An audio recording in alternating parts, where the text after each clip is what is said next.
الحمد لله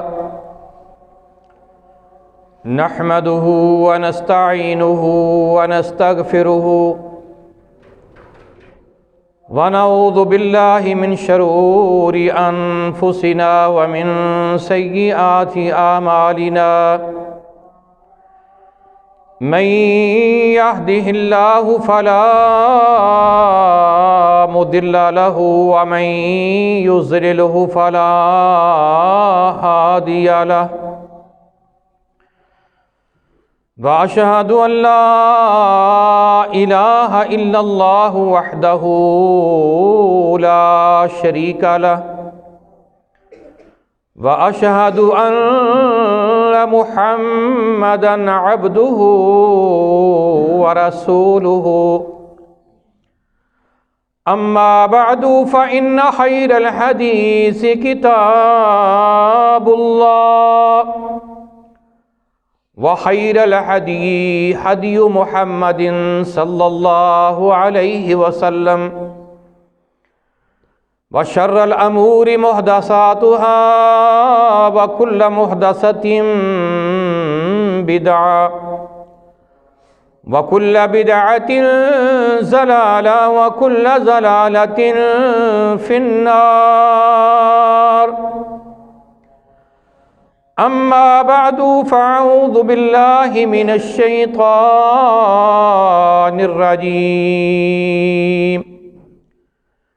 يا أيها الذين آمنوا اتقوا الله حق تقاته ولا تموتن إلا وأنتم مسلمون يا أيها الناس اتقوا ربكم الذي خلقكم من نفس واحدة وخلق منها زوجها وبث منهما رجالا كثيرا ونساء واتقوا الله الذي تساءلون به والأرحام إن الله كان عليكم رقيبا يا أيها الذين آمنوا اتقوا الله وقولوا قولا سديدا يصلح لكم أعمالكم ويغفر لكم ذنوبكم ومن يطع الله ورسوله فقد فاز فوزا عظيما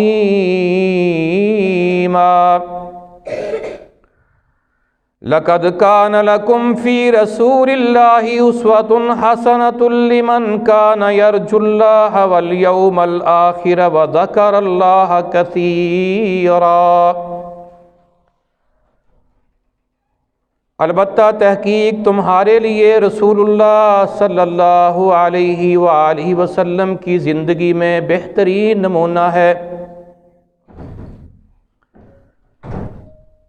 اس شخص کے لیے جو اللہ تعالیٰ سے ملاقات کرنے کی اور آخرت کی امید رکھتا ہے،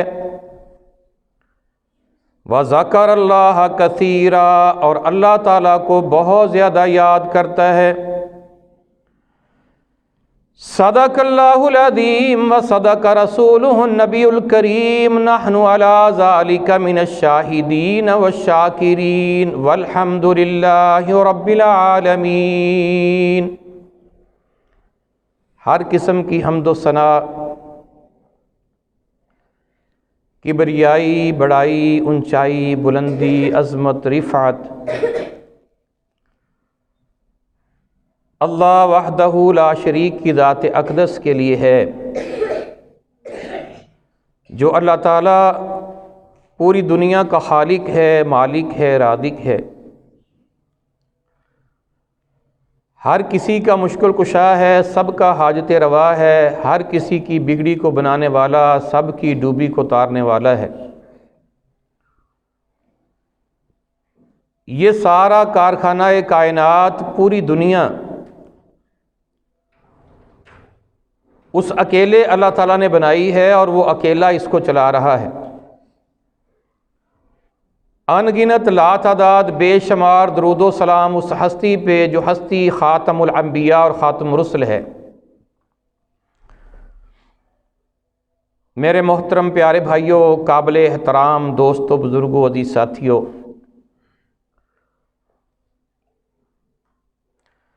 مسلمانوں کے اخلاق و کردار کو سنوارنے کے لیے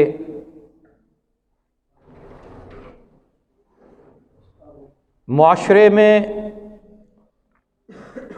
مسلمانوں نے آپس میں کس انداز سے رہنا ہے، مسلمانوں کے اوپر آپس میں کیا حقوق ہیں، اس کے متعلق آپ بھائی مسلسل اللہ کے پیارے حبیب کبریاء، امام الانبیاء محمد رسول اللہ صلی اللہ علیہ وآلہ وسلم کے ارشادات اور فرمودات، ارشاد جو آپ نے فرمائے ہیں وہ سن رہے ہیں۔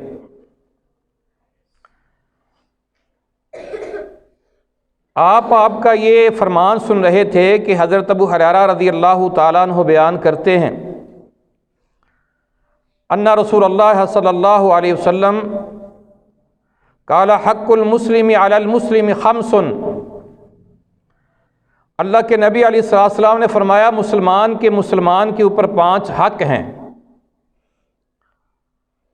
رد السلام، یسلم علیہ اذا لقیہ، جب کوئی مسلمان کسی مسلمان کو ملے تو اس کو السلام علیکم کہے، اور وہ آگے سے سلام کا جواب دے۔ وعیادۃ المریض،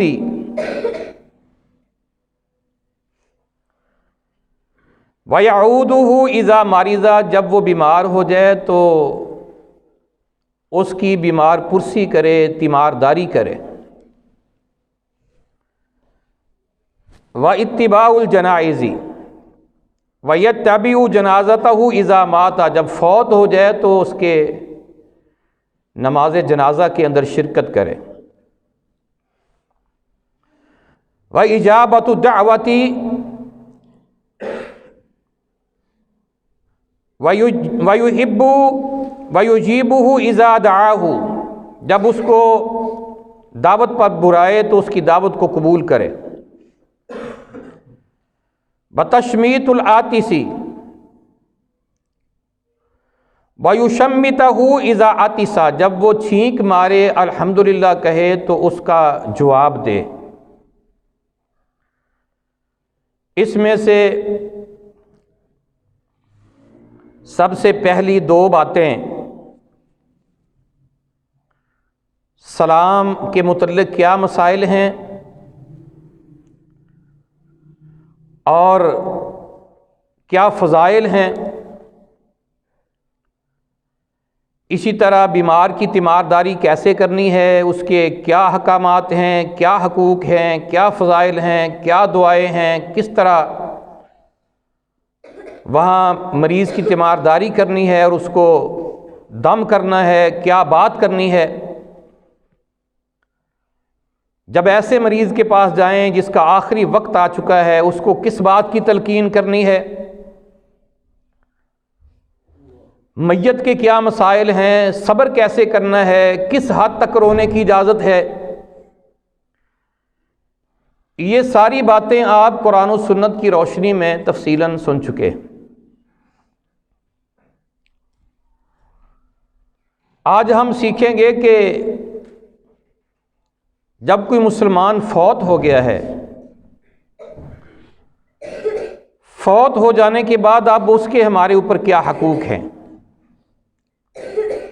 میت کو غسل کس طرح دینا ہے۔ میرے بھائیوں، نہ تو ہمیں یہ پتہ ہے کہ ہم نے خود غسل کیسے کرنا ہے، ہم سیکھتے نہیں ہیں، اور میت کو غسل دینے کی باری آتی ہے تو پھر سارے پیچھے ہٹتے ہیں۔ باپ کی میت پڑی ہوئی ہے، بھائی کی میت پڑی ہوئی ہے، کوئی اولاد میں سے کوئی بیٹا اس کو غسل دینے کے لیے تیار نہیں، بھائی اپنے بھائی کی میت کو غسل دینے کے لیے تیار نہیں۔ میت کو غسل دینے کے لیے کوئی آدمی ہم ڈھونڈتے ہیں،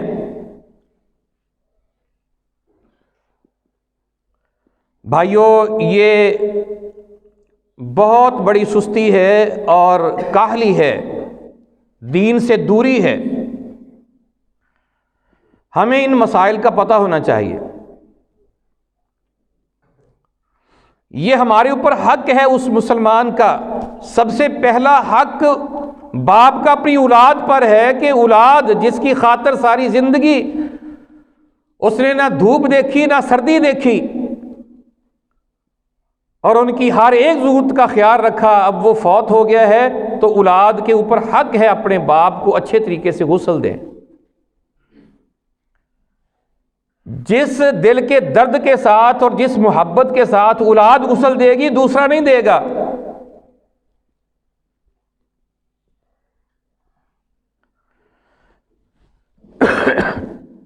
مسلمان مرد ہو یا عورت ہو، بالغ ہو یا نابالغ ہو، بڑا ہو یا بچہ ہو، جب فوت ہو جائے تو اس کو غسل دینا واجب اور فرض ہے۔ ہاں، شہید کو غسل نہیں دیا جاتا۔ شہید کے متعلق اللہ کے نبی علیہ السلام کا یہ فرمان ہے، لا تغسلوہم فإن کل جرح ودم یفوہ بسکن یوم القیامہ۔ مسند احمد کی حدیث ہے، ان کو غسل نہ دو، بے شک ان کا ہر ایک زخم اور خون کل قیامت کا دن جب ہوگا شہید اٹھے گا تو اس کے زخموں سے اور اس کے خون سے کستوری کی لپٹیں آ رہی ہوں گی۔ لون لون الدمی والریح ریح المسک، خون کا رنگ تو خون جیسا ہوگا لیکن اس میں سے خوشبو کستوری کی آ رہی ہوگی۔ اس لیے شہید کو کہا کہ اس کو ایسے ہی اللہ کے سپرد کر دو۔ شہید کو غسل نہیں دیا جاتا۔ وہ بچہ جو مردہ پیدا ہوتا ہے 4 ماہ کے بعد، جب ماں کے پیٹ میں بچہ 4 مہینے کا ہوتا ہے تو اس کے اندر اللہ کی طرف سے روح پھونک دی جاتی ہے اور اس کی حرکت شروع ہو جاتی ہے۔ ماں کو بچے کی حرکت محسوس ہوتی ہے۔ بچے میں جان پڑ جانے کے بعد، اس کی حرکت شروع ہو جانے کے بعد پھر بچہ اگر پیٹ میں فوت ہو جاتا ہے، وہ مردہ شدہ بچہ جو پیدا ہوتا ہے اس کے لیے بھی حکم یہ ہے کہ اس کو غسل بھی دیا جائے گا، اس کا جنازہ بھی پڑھا جائے گا، قبرستان میں اس کو دفن کیا جائے۔ یہ ایک بہت بڑی جہالت ہے کہ اس بچے کو ایسے ہی کہیں کسی جگہ پر جا کر وہ تھوڑا سا گڑھا نکال کر اس کو وہاں دفن کر دیا جاتا ہے، بغیر غسل کے، بغیر کفن کے، بغیر جنازے کے۔ یہ جہالت ہے۔ اللہ کے نبی علیہ السلام کی حدیث ہے، حضرت مغیرہ بن شعبہ رضی اللہ تعالیٰ عنہ کہتے ہیں ان النبی صلی اللہ علیہ وسلم قال السکت یصلی علیہ ویدعى لوالدیہ بالمغفرۃ والرحمۃ۔ صحیح ابو داود میں یہ حدیث ہے 3170 نمبر، 3180 نمبر۔ اسی طرح مسند احمد کے اندر بھی ہے کہ جو مردہ شدہ بچہ پیدا ہو اس کی نماز جنازہ پڑھی جائے گی۔ اب جس کی نماز جنازہ پڑھنی ہے پہلے اس کو غسل دے کر کفن دینا ہے، اس کے والدین کے لیے بخشش کی دعا کی جائے گی۔ جس روایت میں یہ آتا ہے کہ بچہ پیدا ہو اور وہ چیخ مارے، اس کی نماز جنازہ ہے، وہ حدیث ضعیف ہے جس کے اوپر لوگ عمل کر رہے ہیں۔ اگر چیخ نہیں مارتا، بچہ مردہ پیدا ہوتا ہے، اس کو ویسے دبا دیتے ہیں۔ تو جو صحیح اللہ کے نبی صلی اللہ علیہ وسلم کا حکم ہے وہ یہ ہے، تو جو بچہ 4 مہینے کے بعد جان اس کے اندر پڑ جانے کے بعد، حرکت شروع ہو جانے کے بعد پھر وہ فوت ہو جاتا ہے، فوت شدہ پیدا ہوتا ہے، اس کو غسل بھی دیا جائے گا، کفن دیا جائے گا، جنازہ پڑھا جائے گا، قبرستان میں اس کو دفن کیا جائے گا۔ یہ حکم ہے۔ تو بھائیو، اگر ایسا مسئلہ ہے کوئی کہ میت اللہ نہ کرے جل گئی ہے ساری، یا کٹی پھٹی پریس ہو چکی ہے، اللہ کے نبی صلی اللہ علیہ وسلم کا فرمان ہے صدقہ کیا کرو۔ یہ صدقہ بری موت سے بچاتا ہے، آنے والی آفتیں اس سے ٹلتی ہیں۔ کثرت سے صدقہ کرتے رہنا چاہیے۔ یا پانی موجود نہیں ہے، اب کیا کیا جائے؟ یا مرد کی میت ہے اور ساری عورتیں ہیں، وہاں اس کو غسل دینے والا مرد کوئی نہیں۔ عورت کی میت ہے، وہاں سارے مرد ہیں، عورت کی میت کو غسل دینے والی عورت کوئی نہیں۔ تو پھر حکم یہ ہے کہ اس کو تیمم کروا کے اللہ کی سپرد کر دو، پھر غسل نہیں دیا جائے گا۔ اگر تیمم کے لیے مٹی بھی نہیں ہے تو پھر ویسے ہی اس کو اللہ کی سپرد کر دیا جائے گا۔ اب میرے بھائیوں، میت کو غسل دینا ہے تو غسل سے پہلے ہمیں ضروری جو اشیاء ہیں وہ اپنے پاس موجود ہونی چاہیے۔ کفن کی چادریں، یہ کفن خود بندہ اپنا خرید کے بھی رکھ سکتا ہے، لیکن بعض لوگ وہاں جا کر کے آب زمزم سے دھو کر لاتے ہیں۔ آب زمزم سے دھونے کا کوئی فائدہ نہیں ہوگا۔ بعض کفن کے اوپر قرآن کی آیتیں لکھتے ہیں، کلمہ لکھتے ہیں، کفن کے اوپر کلمہ اور قرآن کی آیتیں لکھنے کا میت کو کوئی فائدہ نہیں ہوگا۔ جو وہ خود قرآن پڑھتا رہا ہے، خود کلمہ پڑھتا رہا ہے، اس کو فائدہ ہوگا، کفن پر لکھنے سے نہیں ہوگا فائدہ۔ خرید کر رکھا جا سکتا ہے۔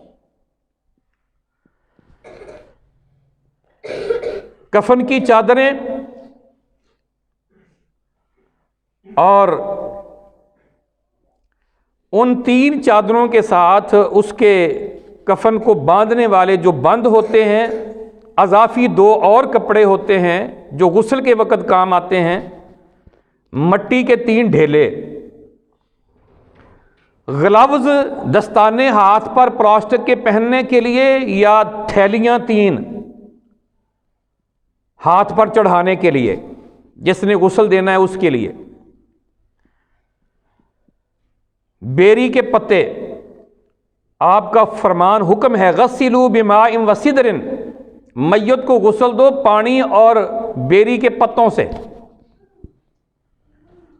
صابن، خوشبو مرد کے لیے، مشکفور، چارپائی، پھٹا جس پہ لٹانا ہے، برتن جس سے پانی ڈالنا ہے، وہ برتن ٹپ جس میں پانی زیادہ گرم ہے تو اس کو بڑھانا ہے، ڈونگا کوئی جو اس کے ساتھ پانی اوپر ڈالنا ہے، چوکی جس کے اوپر میت کو غسل دینے والے نے بیٹھنا ہے کہیں تھک نہ جائے۔ یہ ساری چیزیں اپنے پاس رکھ لیں۔ تصور آپ یہ کریں کہ یہ میری میت ہے جس کو غسل دینے لگے، یہ میت ہماری ہے جس کو غسل دینے لگے، وہ وقت دور نہیں، ہماری میت ہوگی اور پھٹے پہ پڑی ہوگی۔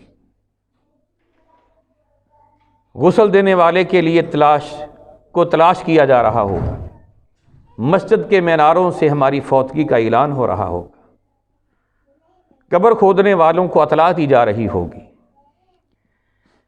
یہ وہ چیزیں ہیں، وہ باتیں ہیں، جب ذہن میں ہوں گی تو آخرت کی فکر ہوگی۔ اسی لیے آپ نے فرمایا قبروں کی زیارت کیا کرو، تمہیں موت یاد دلائیں گی۔ موت، مجھے مرنا ہے، یہ موت بھول گئی ہمیں، یہ وقت بھول گیا۔ اسی لیے مار دھاڑ ہے، چوری ہے، ڈاکہ ہے، ڈکیٹی ہے، حق دبائے جا رہے ہیں،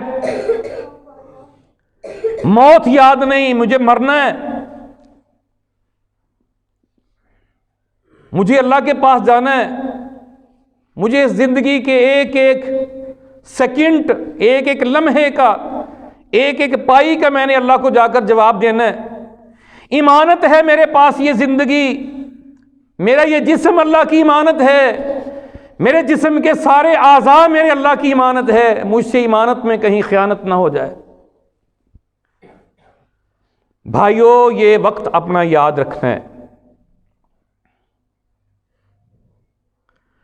یہ ساری چیزیں ہم نے اپنے پاس رکھ لیں،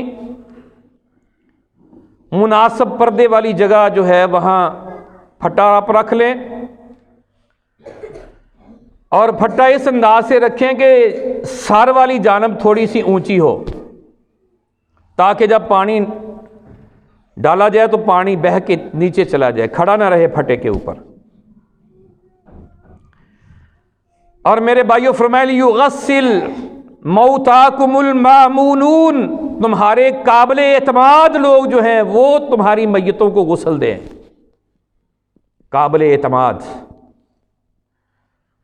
جو غسل دے، اور اس کو پتا ہو کہ میں نے سنت کے مطابق غسل کیسے دینا ہے، اس کو پتا ہو کہ میں نے میت کی صفائی کیسے کرنی ہے، وہ قابل اعتماد نہیں ہوگا، تمہاری میت کو صاف کرنے کی بجائے اور میرے بھائیوں اس کو نجس کر کے رکھ دے گا۔ یہاں میت کو غسل دینے والے ایسے بیچارے ہوتے ہیں جن کو آنکھوں سے نظر نہیں آ رہا ہوتا ہے، 15 نمبر کی اینک لگی ہوتی ہے، ہاتھ کانپ رہے ہوتے ہیں، اس کو رکھا ہوتا ہے میت کو غسل دینے کے لیے۔ یہ المیہ ہے، یہ ہماری نااہلی ہے، خود دیں اپنے میتوں کو غسل، خود دیں ہم۔ میت کو آرام سے اٹھائیں، اٹھا کر اس پھٹے کے اوپر لٹا دیں، کھینچنا نہیں ہے بلکہ آرام سے اٹھانا ہے۔ اگر آپ ایسا کر لیں کہ جس چارپائی پہ وہ میت پڑی ہے اس کے نیچے جو چادر ہے، چادر کو چادر سمیت اٹھا لیں، بڑے آرام سے آپ اس کو لٹا دیں۔ یہ میں نے بہت سارے مریضوں کو بیچاروں کو دیکھا ہے، اس کی ٹانگ ٹوٹی ہوتی ہے یا چولہا ٹوٹا ہوتا ہے، اب کھینچ رہے ہوتے ہیں، اس کی چیخیں نکل رہی ہوتی ہیں، پتہ ہی نہیں ہوتا اس کو کیسے اٹھانا ہے۔ بھئی اس کے نیچے جو چادر ہے اس کو سارے 2-3 ساتھی سائڈوں سے آرام سے کھینچ کے اٹھا کے اس کو سٹریچر پہ ڈالنا ہے یا اس کا ایکس رے کروانا ہے، آرام سے آپ رکھ دیں، اس کو بالکل پتہ نہیں چلے گا۔ جب اکیلی اس کو مریض کو اٹھائیں گے آپ تو بیچارے کی چیخیں نکلیں گی۔ جس طرح زندوں کو تکلیف ہوتی ہے میت کو بھی تکلیف ہوتی ہے، آرام سے اٹھا کر اس کو پھٹے کے اوپر لٹا دیں۔ اگر مرد کی میت ہے تو اس کا سطر ناف اور گھٹنوں سمیت اتنی جگہ کو ڈھانپنا یہ فرض ہے۔ اگر میت عورت کی ہے تو عورت اس کو غسل دے گی، لیکن جسم اس کا پورا ڈھانپنا ضروری ہے۔ غسل میت کو، عورت کی میت کو عورت نے دینا ہے، لیکن اس کا سارا جسم ڈھانپا جائے گا۔ مرد کو غسل مردوں نے دینا ہے، اور اس کے ناف اور گھٹنوں سمیت اتنی جگہ اس کی جو ہے، یہاں آپ کوئی کپڑا جو آپ کی کفن کی چادروں میں ایک اضافی کپڑا ہوتا ہے اس کو وہاں آپ ڈال دیں، تہمد آپ اتار دیں، قمیض نہیں اترتی تو کینچی سے کاٹ کر اتار دیں۔ اب وہ اپنے پہلے کپڑوں سے آزاد ہو گیا اور ایک کپڑا اس کے سطر کو ڈھانپنے کے اوپر آپ نے ڈال دیا۔ میت کو سر کی جانب سے آپ تھوڑا سا اٹھائیں، ایک غسل دینے والوں میں سے اس کو سر کی طرف سے تھوڑا سا اٹھائے گا، جو غسل دینے کے لیے بیٹھا ہے وہ اپنے ہاتھ سے تھوڑا تھوڑا پیٹ کو نیچے کی طرف دبائے گا۔ اپنے ہاتھوں پہ گلوز یعنی کہ پلاسٹک کے دستانے یا وہ تھیلی ہوتی ہے اس اپنے ہاتھ پر ڈال کر کے اس کو اچھی طرح سے بائیں ہاتھ کو تھیلی ڈال کر باندھ لیں. کوئی غلاظت وغیرہ ہے تو اس کو صاف کر دیں. اگر میت کی صفائی ہونے والی ہے تو اس کی صفائی بھی کرنی ضروری ہے. میرے بھائیوں، ہمیں حکم یہ ہے، یہ دین فطرت میں سے ہے، بغلوں کے بالوں کو صاف کرنا، زیر ناف بالوں کو صاف کرنا، اپنے ناخنوں کو کٹوانا، اپنی مونچھوں کو جو پانی میں داخل ہوتی ہیں ان کو کاٹنا، یہ دین فطرت میں سے ہے. دین فطرت کا مطلب ہوتا ہے یہ سارے انبیاء کی سنت ہے، سارے انبیاء کی سنت ہے.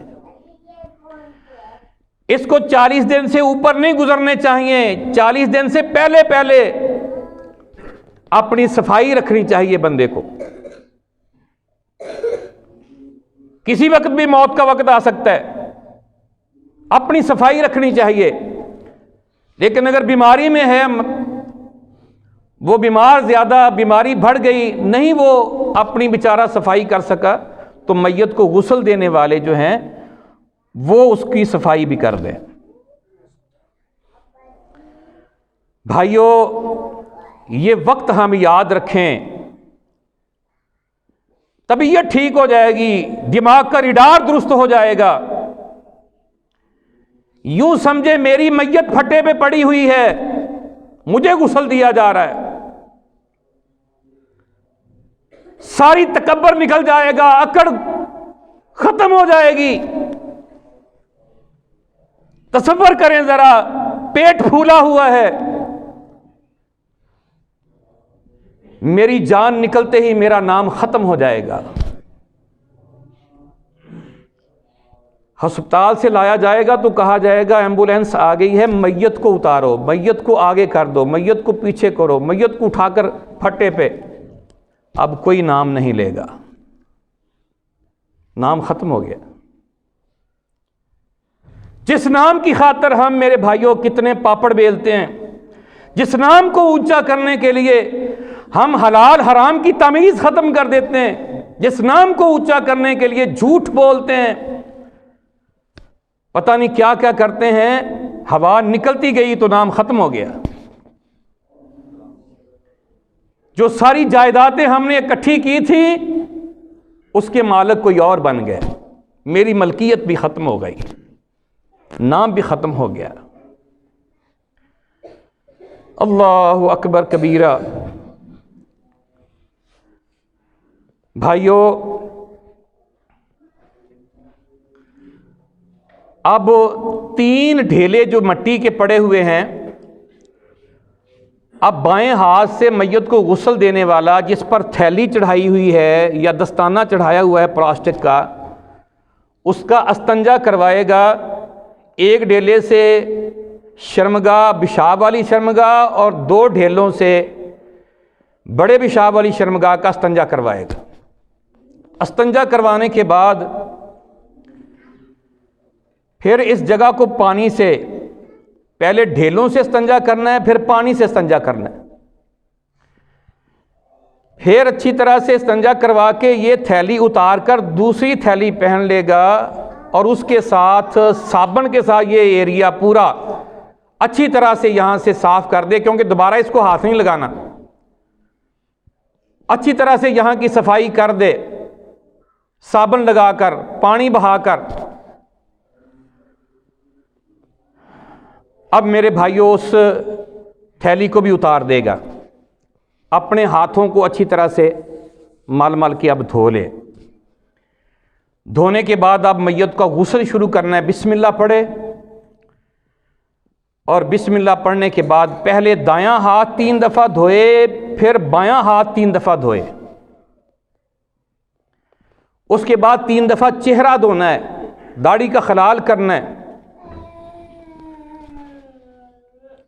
3 دفعہ پہلے چہرہ دھونے سے پہلے 3 دفعہ اس کو کلی کروانی ہے. کلی کے اندر یہ ہے کہ اب وہ میت کلی تو نہیں کرے گی، روئی لے کر اس کو پانی کے اندر اچھے طرح سے اس کو تر کریں، اور اس کے 1 دفعہ پہلے اچھی طرح منہ کے اندر، دانتوں کے اندر پھیریں، اس کو پھینک دیں، پھر دوسری روئی لے کر تر کریں، پھر منہ کے اندر دانتوں کے اندر پھیر کر اس کو پھینک دیں، پھر 30 دفعہ، پھر اسی طرح 3 دفعہ ناک کے اندر روئی لے کر پھیرنی ہے، ناک کو صاف کرنا ہے۔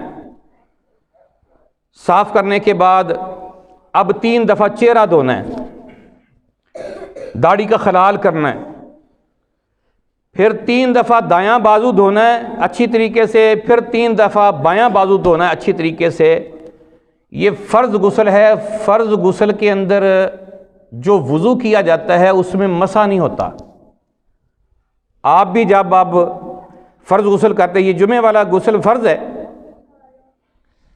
یا آپ نے ضرورت پڑ گئی ہے فرض غسل کرنے کی، تو اس میں مسح نہیں ہوتا۔ جس طرح ہم نماز کے لیے وضو کرتے ہیں اس میں مسح ہوتا ہے، اس میں مسح کی جگہ پر انگلیاں تر کر کے سر کے بالوں میں اور داڑھی کے اندر پھیرنی ہے۔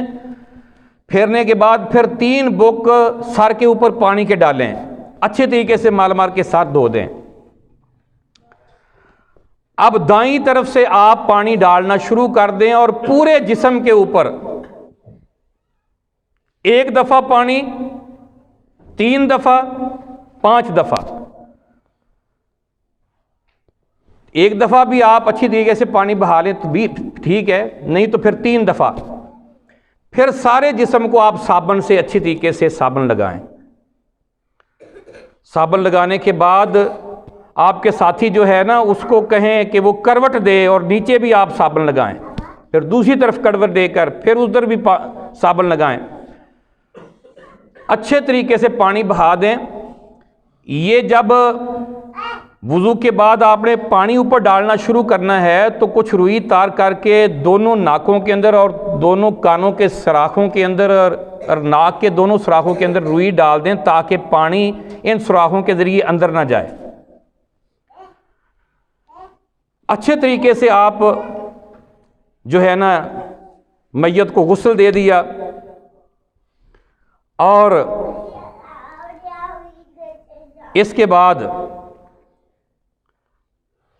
آپ نے آخر میں جب پوری میت کو غسل آپ نے دے دیا ہے تو پھر آخر میں آپ نے پھر دایاں پاؤں 3 دفعہ دھونا ہے، چھوٹی انگلیوں کے اندر پھیرنی ہے، اور پھر بایاں پاؤں دھونا ہے۔